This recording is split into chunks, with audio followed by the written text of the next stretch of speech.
2. September 18th, 2001. A woman enters a store. She is young, in her freshman year of college.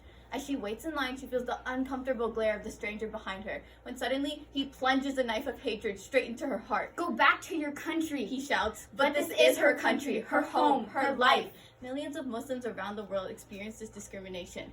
But this story was my mother's. February 10th, 2015, Craig Stephen Hicks, a white man, entered his neighbor's house and shot 3 students. All Muslim in the head.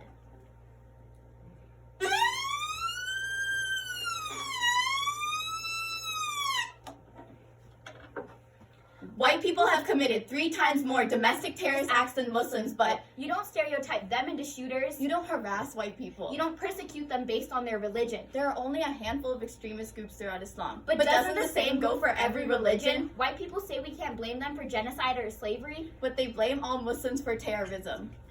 A man in a turban enters an elevator. The woman beside him grips her purse. The mother in front of him clutches her daughter, and the man next to him inches away. They treat him like a threat. Something to be afraid of. You make up excuses to justify your unreasonable fear by saying, "He looked threatening," or "I was looking out for my own safety." Yet all you saw of this man was his turban and the color of his skin. And yet you still decided that was enough to make assumptions about his life.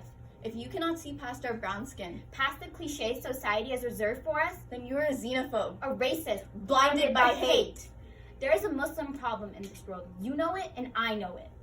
People who believe Islam is the way are a threat to America. Islam is the motherlode of bad ideas. The Quran is a hate-filled holy book. Whether it's our president, politicians, or a celebrity, the social construct that limits Muslims is widely based on propaganda. A poison that the news spreads slowly, endangering and destroying innocent lives. The media is like a spider web. It traps people with its lies, ingraining the idea that Muslims are terrorists in your mind. Which makes people think it's okay to stare at them during everyday tasks, make them take their hijabs off, treat them like a disease that needs to be eradicated. If you think Muslims are the problem, then the only real problem is you. Ever since 9/11, people are paranoid that Muslims are bombers, hijackers, criminals. Whenever Muslims go to the airport, it feels like they're on a watch list. Whether it's being asked to move to another seat, being forced to open their suitcase, or strenuous security screenings. It doesn't even matter if you're a Muslim. It affects people of many races and many religions, such as my dad, her mom, and your friends.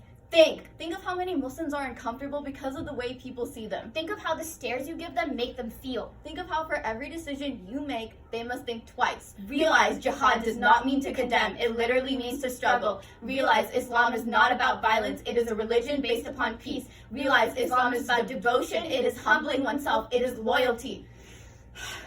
Realize that you cannot make conclusions for all based on the deeds of a few.